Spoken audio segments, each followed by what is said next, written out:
Still have any hobbies beside music yet, or is there no time to have? I love movies. I've always loved movies. So you know, and you know, great cinema, and even not so great cinema, I really enjoy. So movies, cooking, mountain biking. I love outdoors. I love swimming.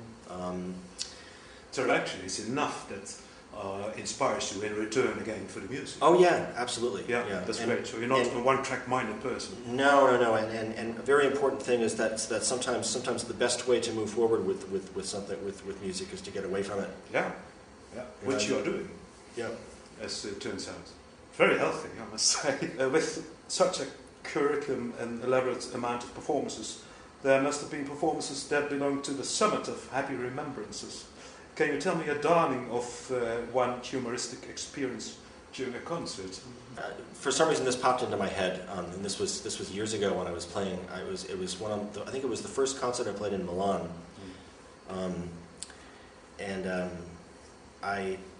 it was in this small place, probably about the size of this, and you know, I finished the concert, and everyone really seemed to really enjoy it, and there was a lot of excitement, and there were people who wanted to talk to me and you know, and buy my CD and everything. And I kept noticing this very, very tiny little girl with her father standing sort of off to the side, and she had these gigantic eyes, and she was like hiding behind his leg and looking at me from behind his leg.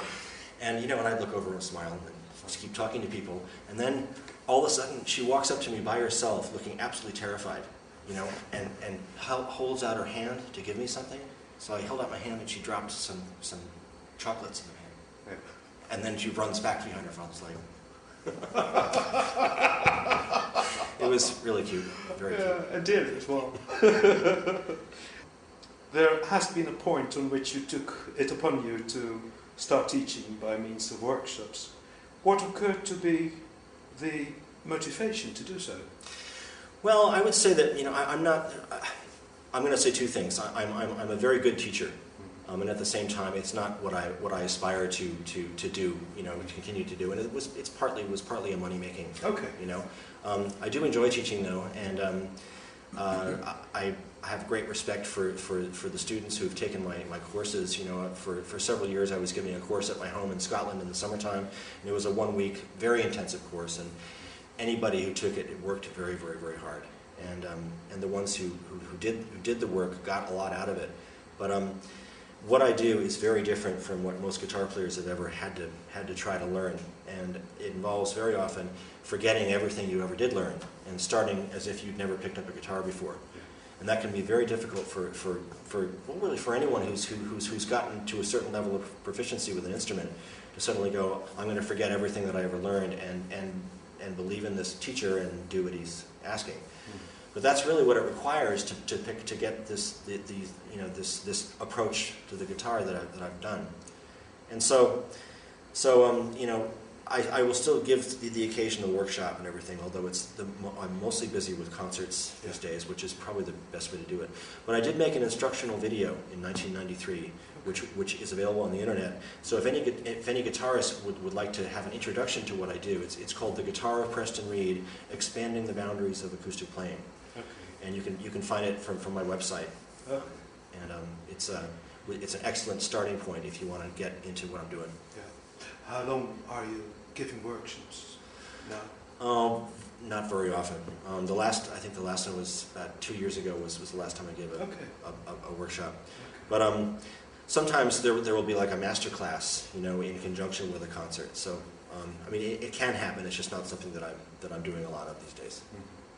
So do you have a specific didactic plan of teaching people forgetting everything they once learned on the guitar and start again? Basically, I mean, the way that I would conduct a workshop would be to just, you know, to just say basically, I'm going to play a tune for you, and then I'm going to talk about it, okay, and then we're hopefully start a conversation with you about it, and you know, ask me some questions, and I'll answer them, and then I'll play another tune to show you some other things that you can do using this approach, and just kind of create a dialogue, so that by the time that you know if it's a master class kind of thing, like, you know, for an hour or for 2 hours or whatever, it's a chance for people to be introduced to in a completely different way of thinking and seeing how to make music. And it's really, I like to think of this as being, it's not really about the guitar, and it's not really guitaristic ultimately. It's musical, it's compositional, you know. I'm exploiting all of the possible sounds I can on the instrument, and I'm organizing them in a way that really is not guitaristic. Yeah. It's using a guitar as a platform for the music inside. Mm-hmm. How did you learn of the existence of the Badcuyp Centre for Music in Amsterdam? I wonder. Through MySpace, actually. Yeah, there was a guitarist who I think is very good. He's a Dutch guitarist named Anton Goudsmit. Yeah, Anton Goudsmit. Yes, Goudsmit, okay.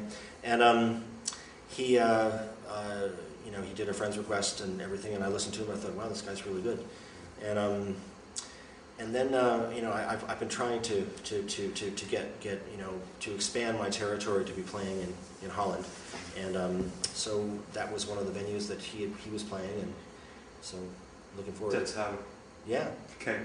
Yeah. Well, you're very welcome at the Badcuyp, I can assure you. Thanks very much. As you must have been aware in advance, this venue is not very large, and still you wanted to do a solo concert in the Badcuyp. What's the motivation behind that wish? Because of getting a broader audience in the Netherlands? Again? Absolutely, yeah. Okay. Yeah. Well, the Badcuyp might help you with that as well. That would be brilliant. Preston, what has the nearest future for you in petto? What am I doing next? Yeah. I'm doing a huge tour of the UK.